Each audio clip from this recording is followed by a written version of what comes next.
ನಮಸ್ಕಾರ ಸ್ನೇಹಿತರೆ, ನಮ್ಮ ಚಾನೆಲ್ಗೆ ನಿಮ್ಮೆಲ್ಲರಿಗೂ ಹೃತ್ಪೂರ್ವಕ ಸ್ವಾಗತ. ಕರ್ನಾಟಕ ಸರ್ಕಾರಿ ಶಿಕ್ಷಕರ ಉದ್ಯೋಗಕ್ಕಾಗಿ ಕಾಯುತ್ತಿರುವ ಅಭ್ಯರ್ಥಿಗಳಿಗೆ ಬಹಳ ದೊಡ್ಡ ಸುವರ್ಣಾವಕಾಶ ಬಂದಿದೆ. ಕರ್ನಾಟಕ ಪರೀಕ್ಷಾ ಪ್ರಾಧಿಕಾರ ಕೆಎ ವತಿಯಿಂದ ಕರ್ನಾಟಕ ವಸತಿ ಶಿಕ್ಷಣ ಸಂಸ್ಥೆಗಳ ಸಂಘ ಕ್ರೈಸ್ ಅಡಿಯಲ್ಲಿ ಕಾರ್ಯನಿರ್ವಹಿಸುವ ವಿವಿಧ ವಸತಿ ಶಾಲೆಗಳಿಗೆ ಒಟ್ಟು 1087 ಶಿಕ್ಷಕರ ಹುದ್ದೆಗಳ ನೇಮಕಾತಿ ಅಧಿಸೂಚನೆ ಬಿಡುಗಡೆಯಾಗಿದೆ. ಈ ನೇಮಕಾತಿಯ ಮೂಲಕ ಕನ್ನಡ, ಇಂಗ್ಲಿಷ್, ಹಿಂದಿ, ಗಣಿತ, ವಿಜ್ಞಾನ, ಸಮಾಜ ವಿಜ್ಞಾನ ಸೇರಿದಂತೆ ವಿವಿಧ ವಿಷಯಗಳ ಶಿಕ್ಷಕರ ಹುದ್ದೆಗಳನ್ನು ಭರ್ತಿ ಮಾಡಲಾಗುತ್ತಿದೆ. ಈ ವಿಡಿಯೋದಲ್ಲಿ ನಾವು ತಿಳಿದುಕೊಳ್ಳುವುದೇನೆಂದರೆ, ಒಟ್ಟು ಹುದ್ದೆಗಳ ಸಂಖ್ಯೆ, ಯಾವ ವಿಷಯಗಳಿಗೆ ನೇಮಕಾತಿ ಇದೆ, ಯಾರು ಅರ್ಜಿ ಸಲ್ಲಿಸಬಹುದು, ವಿದ್ಯಾರ್ಹತೆ, ವಯೋಮಿತಿ, ವೇತನ, ಅರ್ಜಿ ದಿನಾಂಕ, ಅರ್ಜಿ ಸಲ್ಲಿಸುವ ದಿನಾಂಕ, ಆಯ್ಕೆ ಪ್ರಕ್ರಿಯೆ, ಪ್ರಮುಖ ದಾಖಲೆಗಳು, ಅಭ್ಯರ್ಥಿಗಳು ಗಮನಿಸಬೇಕಾದ ಪ್ರಮುಖ ಸೂಚನೆಗಳು. ಹೀಗಾಗಿ ಈ ವಿಡಿಯೋವನ್ನು ಕೊನೆಯವರೆಗೂ ತಪ್ಪದೆ ನೋಡಿ. ಹುದ್ದೆಗಳ ವಿವರ. ಒಟ್ಟು ಹುದ್ದೆಗಳು 1087. ಈ ಹುದ್ದೆಗಳು 2 ವಿಭಾಗಗಳಲ್ಲಿ ಪ್ರಕಟವಾಗಿದೆ. RPC ಅಂದರೆ ರೆಸ್ಟ್ ಆಫ್ ಕರ್ನಾಟಕ, ಈ ಒಂದು ರೀಸನಲ್ಲಿ 767 ಹುದ್ದೆಗಳಿವೆ. ಕಲ್ಯಾಣ ಕರ್ನಾಟಕದಲ್ಲಿ 327 ಹುದ್ದೆಗಳು. ಅಂದರೆ ರಾಜ್ಯದ ವಿವಿಧ ಕ್ರೈಸ್ ವಸತಿ ಶಾಲೆಗಳಲ್ಲಿ ಶಿಕ್ಷಕರ ನೇಮಕಾತಿ ನಡೆಯಲಿದೆ. ಯಾವ ವಿಷಯಗಳಿಗೆ ಶಿಕ್ಷಕರ ನೇಮಕಾತಿ? ಅಧಿಸೂಚನೆಯ ಪ್ರಕಾರ ವಿವಿಧ ವಿಷಯಗಳಿಗೆ ನೇಮಕಾತಿ ನಡೆಯಲಿದೆ.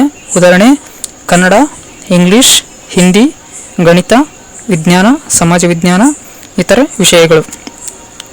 ಪ್ರತಿ ವಿಷಯಕ್ಕೆ ಪ್ರತ್ಯೇಕ ಹುದ್ದೆಯ ಸಂಖ್ಯೆಯನ್ನು ಅಧಿಕೃತ ಅಧಿಸೂಚನೆಯಲ್ಲಿ ನೀಡಲಾಗಿದೆ. ವಿದ್ಯಾರ್ಹತೆ: ಅಭ್ಯರ್ಥಿಗಳು ಸಂಬಂಧಿತ ವಿಷಯದಲ್ಲಿ ಬ್ಯಾಚುಲರ್ ಡಿಗ್ರಿ ಜೊತೆಗೆ B.Ed ಹೊಂದಿರಬೇಕು. ಕೆಲವು ಹುದ್ದೆಗಳಿಗೆ TET ಅಥವಾ KAR-TET ಅರ್ಹತೆ ಕೂಡ ಕಡ್ಡಾಯವಾಗಿರಬಹುದು. ಆದ್ದರಿಂದ ನೀವು ಅರ್ಜಿ ಸಲ್ಲಿಸುವ ಮೊದಲು ಅಧಿಕೃತ ಅಧಿಸೂಚನೆಯನ್ನು ಸಂಪೂರ್ಣವಾಗಿ ಓದುವುದು ಅತ್ಯಗತ್ಯ. ವಯೋಮಿತಿ ಸರ್ಕಾರದ ನಿಯಮಾನುಸಾರ ಇರುತ್ತದೆ. ಪರಿಶಿಷ್ಟ ಜಾತಿ, ಪರಿಶಿಷ್ಟ ಪಂಗಡ, ಪ್ರವರ್ಗ 2A, 2B, 3A, 3B ಮತ್ತು ಇತರ ಮೀಸಲಾತಿ ಅಭ್ಯರ್ಥಿಗಳಿಗೆ ನಿಯಮಾನುಸಾರ ವಯೋಮಿತಿ ಸಡಿಲಿಕೆ ದೊರೆಯುತ್ತದೆ. ವೇತನ: ಆಯ್ಕೆಯಾದ ಅಭ್ಯರ್ಥಿಗಳಿಗೆ ಕರ್ನಾಟಕ ಸರ್ಕಾರದ ನಿಯಮಾನುಸಾರ ಉತ್ತಮ ವೇತನ ನೀಡಲಾಗುತ್ತದೆ. ಜೊತೆಗೆ DA, HRA ಇತರೆ ಸರ್ಕಾರಿ ಭತ್ಯೆಗಳು ಲಭ್ಯವಾಗುತ್ತದೆ. ಆದ್ದರಿಂದ ಇದು ಅತ್ಯುತ್ತಮ ಸರ್ಕಾರಿ ಶಿಕ್ಷಕರ ಉದ್ಯೋಗವಾಗಿದೆ. ಅರ್ಜಿ ಆರಂಭದ ದಿನಾಂಕ: online application start date 15 July 2026. ಅರ್ಜಿ ಸಲ್ಲಿಸಲು ಕೊನೆಯ ದಿನಾಂಕ 13 ಆಗಸ್ಟ್ 2026. ಶುಲ್ಕ ಪಾವತಿಸಲು ಕೊನೆಯ ದಿನಾಂಕ 14 ಆಗಸ್ಟ್ 2026. ಅಭ್ಯರ್ಥಿಗಳು ಕೊನೆಯ ದಿನದವರೆಗೆ ಕಾಯದೆ ಮುಂಚಿತವಾಗಿ ಅರ್ಜಿ ಸಲ್ಲಿಸುವುದು ಉತ್ತಮ. ಆಯ್ಕೆ ಪ್ರಕ್ರಿಯೆಯಲ್ಲಿ ಸಾಮಾನ್ಯವಾಗಿ ಲಿಖಿತ ಪರೀಕ್ಷೆ ಇರುತ್ತದೆ, ದಾಖಲೆ ಪರಿಶೀಲನೆ ಇರುತ್ತದೆ, ಅಂತಿಮ ಆಯ್ಕೆ ಪಟ್ಟಿ ಇರುತ್ತದೆ. KE ಪ್ರಕಟಿಸುವ ಅಧಿಕೃತ ವೇಳಾಪಟ್ಟಿಯನ್ನು ಅಭ್ಯರ್ಥಿಗಳು ಗಮನಿಸುತ್ತಿರಬೇಕು. ಅರ್ಜಿ ಸಲ್ಲಿಸುವ ವಿಧಾನ: ಸ್ಟೆಪ್ 1 KE ಅಧಿಕೃತ ವೆಬ್ಸೈಟ್ಗೆ ಭೇಟಿ ನೀಡಿ. ಸ್ಟೆಪ್ 2 ಕ್ರೈಸ್ ಟೀಚರ್ ರಿಕ್ರೂಟ್ಮೆಂಟ್ ನೋಟಿಫಿಕೇಶನ್ ತೆರೆಯಿರಿ. ಸ್ಟೆಪ್ 3 ನೋಟಿಫಿಕೇಶನ್ ಸಂಪೂರ್ಣ ಓದಿ. ಸ್ಟೆಪ್ 4 ಅಪ್ಲೈ ಆನ್ಲೈನ್ ಮೇಲೆ ಕ್ಲಿಕ್ ಮಾಡಿ. ಸ್ಟೆಪ್ 5 ಮೊಬೈಲ್ ಸಂಖ್ಯೆ ಮತ್ತು ಇಮೇಲ್ ಮೂಲಕ ನೋಂದಣಿ ಮಾಡಿ. ಸ್ಟೆಪ್ 6 ಅರ್ಜಿಯಲ್ಲಿನ ಎಲ್ಲ ಮಾಹಿತಿಯನ್ನು ಸರಿಯಾಗಿ ನಮೂದಿಸಿ. ಸ್ಟೆಪ್ 7 ಅಗತ್ಯ ದಾಖಲೆಗಳನ್ನು ಅಪ್ಲೋಡ್ ಮಾಡಿ. ಸ್ಟೆಪ್ 8 ಅರ್ಜಿ ಶುಲ್ಕ ಪಾವತಿಸಿ. ಸ್ಟೆಪ್ 9 ಫೈನಲ್ ಸಬ್ಮಿಟ್ ಮಾಡಿ. ಸ್ಟೆಪ್ 10 ಅಪ್ಲಿಕೇಶನ್ ಪ್ರಿಂಟ್ ತೆಗೆದುಕೊಂಡು ಸುರಕ್ಷಿತವಾಗಿ ಇಟ್ಟುಕೊಳ್ಳಿ. ಅಗತ್ಯವಾದ ದಾಖಲೆಗಳು: SSLC marks card, PUC marks card, degree marks card, B.Ed certificate, TET ಅಥವಾ KAR-TET ಸರ್ಟಿಫಿಕೇಟ್ ಅಗತ್ಯವಿದ್ದರೆ caste certificate, income certificate, Aadhaar card, photo, signature, mobile number, email ID. ಪರೀಕ್ಷೆಗೆ ಹೇಗೆ ತಯಾರು ಮಾಡಿಕೊಳ್ಳಬೇಕೆಂದರೆ, ಈ ನೇಮಕಾತಿಗೆ ಅರ್ಜಿ ಸಲ್ಲಿಸುವ ಅಭ್ಯರ್ಥಿಗಳು ಇಂದಿನಿಂದಲೇ ಓದನ್ನು ಪ್ರಾರಂಭಿಸಬೇಕು. ಪ್ರತಿದಿನ ಕನಿಷ್ಠ 4 ರಿಂದ 6 ಗಂಟೆಗಳ ಕಾಲ ಓದಿ.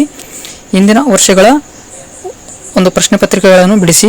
ಶಿಕ್ಷಕರ ನೇಮಕಾತಿ ಸಂಬಂಧಿತ ಸಾಮಾನ್ಯ ಜ್ಞಾನವನ್ನು ಓದಿ. ಕರ್ನಾಟಕ ಇತಿಹಾಸ, ಭೂಗೋಳ, ಭಾರತ ಸಂವಿಧಾನ, ಶಿಕ್ಷಣ, ಮನೋವಿಜ್ಞಾನ, ಶೈಕ್ಷಣಿಕ ವಿಧಾನಗಳು, current affairs, Kannada, English, reasoning, computer knowledge ಇವುಗಳ ಮೇಲೂ ಗಮನ ಹರಿಸಿ. ಅಭ್ಯರ್ಥಿಗಳಿಗೆ ಪ್ರಮುಖ ಸಲಹೆಗಳು: ಅಧಿಕೃತ ಅಧಿಸೂಚನೆ ಓದದೆ ಅರ್ಜಿಯನ್ನು ಸಲ್ಲಿಸಬೇಡಿ. ದಾಖಲೆಗಳಲ್ಲಿರುವ ಹೆಸರು ಒಂದೇ ರೀತಿಯಲ್ಲಿಲ್ಲದೆಯೇ ಎಂದು ಪರಿಶೀಲಿಸಿ. ಮೊಬೈಲ್ ಸಂಖ್ಯೆ ಮತ್ತು ಇಮೇಲ್ ಸದಾ ಚಾಲ್ತಿಯಲ್ಲಿರಲಿ. ಅರ್ಜಿ ಸಲ್ಲಿಸಿದ ನಂತರ ಪ್ರಿಂಟ್ ತೆಗೆದುಕೊಳ್ಳಿ. ಕೆಇಎ ಪ್ರಕಟಿಸುವ ಮುಂದಿನ ಅಪ್ಡೇಟ್ಗಳನ್ನು ನಿಯಮಿತವಾಗಿ ಗಮನಿಸಿ. ಕೊನೆಯ ಮಾತು: ಸ್ನೇಹಿತರೆ, ಶಿಕ್ಷಕರಾಗಬೇಕೆಂಬ ಕನಸು ಹೊಂದಿದವರಿಗೆ ಇದು ಬಹಳ ಉತ್ತಮ ಅವಕಾಶವಾಗಿದೆ. ಒಟ್ಟು 1087 ಸರ್ಕಾರಿ ಶಿಕ್ಷಕರ ಹುದ್ದೆಗಳು ಪ್ರಕಟವಾಗಿರುವುದರಿಂದ ಅರ್ಹ ಅಭ್ಯರ್ಥಿಗಳು ಈ ಅವಕಾಶವನ್ನು ತಪ್ಪಿಸಿಕೊಳ್ಳಬೇಡಿ. 15 ಜುಲೈ 2026ರಿಂದ ಅರ್ಜಿ ಆರಂಭವಾಗಲಿದ್ದು 13 ಆಗಸ್ಟ್ 2026 ಕೊನೆಯ ದಿನಾಂಕವಾಗಿರುತ್ತದೆ. ಆದ್ದರಿಂದ ಸಮಯ ವ್ಯರ್ಥ ಮಾಡದೆ ಅಗತ್ಯ ದಾಖಲೆಗಳನ್ನು ಸಿದ್ಧಪಡಿಸಿ ಅರ್ಜಿ ಸಲ್ಲಿಸಿ. ಈ ಮಾಹಿತಿ ನಿಮಗೆ ಉಪಯುಕ್ತವಾಗಿದ್ದರೆ ವಿಡಿಯೋವನ್ನು ಲೈಕ್ ಮಾಡಿ, ನಿಮ್ಮ ಸ್ನೇಹಿತರೊಂದಿಗೆ ಶೇರ್ ಮಾಡಿ ಮತ್ತು ನಮ್ಮ ಚಾನಲನ್ನು ಸಬ್ಸ್ಕ್ರೈಬ್ ಮಾಡಿ. ಮುಂದಿನ ಉದ್ಯೋಗ ಮಾಹಿತಿಯೊಂದಿಗೆ ಭೇಟಿಯಾಗೋಣ.